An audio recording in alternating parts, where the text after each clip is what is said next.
matin, on va parler un peu d'Internet. L'Internet et l'immobilier. Ça fait plaisir d'accueillir Valérie Lacasse, qui courtier immobilier chez Remax. Et son père, parce que là, c'est génération en génération. Marc Lacasse, qui est avec nous également chez Remax. Messieurs, dames, bonjour. Deux générations, deux façons de travailler différentes, probablement, avec l'Internet.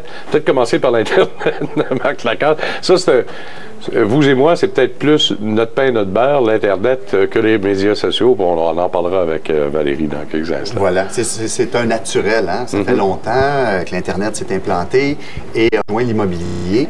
Maintenant, il y a des principes, en fait, qui rejoignent les acheteurs et les vendeurs.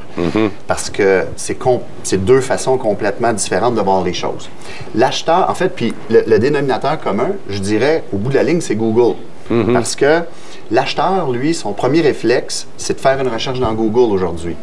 Alors lui, il veut trouver sa maison sur des sites immobiliers qui vont apparaître dans Google.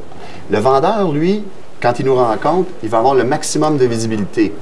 Encore la semaine dernière, je rencontrais un vendeur, puis il me dit « Sur quel site Internet tu vas me mettre? » Alors, la première chose, la plus importante, c'est pas d'être sur beaucoup de petits sites, mais c'est d'être sur les gros sites qui vont être vus par Google. Parce que l'acheteur, quand il va faire ses recherches, il veut obtenir les meilleurs sites.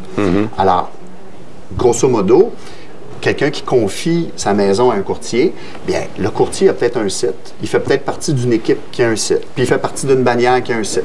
Puis, au Québec, bien, on a aussi les courtiers, tous les courtiers, on est sous le site centris.ca.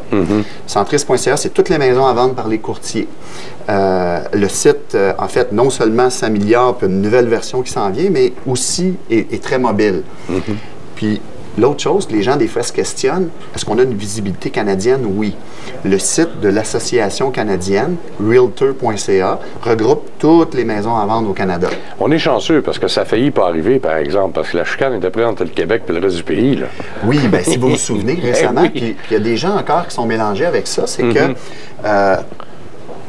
plusieurs associations de courtiers, les chambres mobilières, ont quitté l'ACI en décembre. Les gens ont entendu parler de ça, puis ont dit hey, « ma maison, elle ne sera plus sur le site canadien ». Mais les gens n'ont peut-être pas entendu parler qu'on est revenu un mois plus tard. On a réussi à négocier, on est revenu et les maisons sont effectivement sur le site qui regroupe les maisons canadiennes. Bon, ça, c'est le côté tout Internet. D'ailleurs, je suis allé chercher le site de Remax là, juste pour le plaisir de la chose. Puis, mais sur les pancartes maintenant, il y a des codes barres qui existent. Alors donc, ça nous amène directement sur d'autres sites également pour avoir la description. Là, il y a une autre façon de travailler qui est arrivée. Là, c'est de votre faute, ça, les jeunes. Là. Parce que là, il y a Facebook, il y a Twitter, Instagram, YouTube, il y a toutes sortes d'affaires que vous utilisez.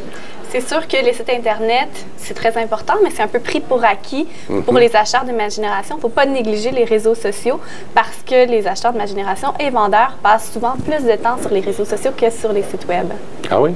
Oui. Mais vous, votre façon de travailler, c'est quoi, si je vous demandais à vous, Valérie, la différence entre vous et votre père sur la façon de travailler, c'est quoi exactement? Parce que le but, c'est le même, c'est de vendre la propriété, puis que l'acheteur soit heureux de l'acheter, puis que le vendeur obtienne le meilleur prix possible. Bon, ceci étant dit, la manière d'y arriver est différente parce que vous utilisez des outils que votre père n'utilisera peut-être pas, ou en tout cas, du moins. Oui. Bien, nous, c'est sûr que moi, par exemple, je reçois plusieurs courriels par les messages Facebook d'acheteurs potentiels. C'est des canaux que j'arrive à maximiser et rejoindre le plus d'acheteurs potentiels, le plus de vendeurs potentiels en utilisant, par exemple, Instagram, en mettant des photos ou des vidéos des nouvelles propriétés. Donc, j'ai des abonnés, une nouvelle façon de gérer ma liste d'acheteurs qui suivent les propriétés, les nouvelles propriétés de la semaine, les YouTube aussi, informer les gens des dernières nouvelles en immobilier, des nouvelles propriétés.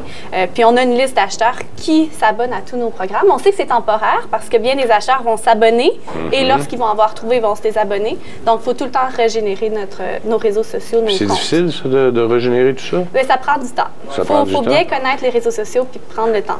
Parce qu'on s'aperçoit, sur le compte Facebook que j'ai, on s'aperçoit qu'il y a de plus en plus de maisons qui apparaissent. D'un coup, dans le fil de nouvelles, ce qu'on voyait pas il y a à peine un an, des maisons qui apparaissent comme ça. Là. Tiens, regarde, propriétaire à vendre à telle place, à tel endroit. Là, on est rendu là. On utilise même Facebook pour afficher nos visites libres. Donc, aviser tout le monde qu'on va avoir une visite libre le dimanche.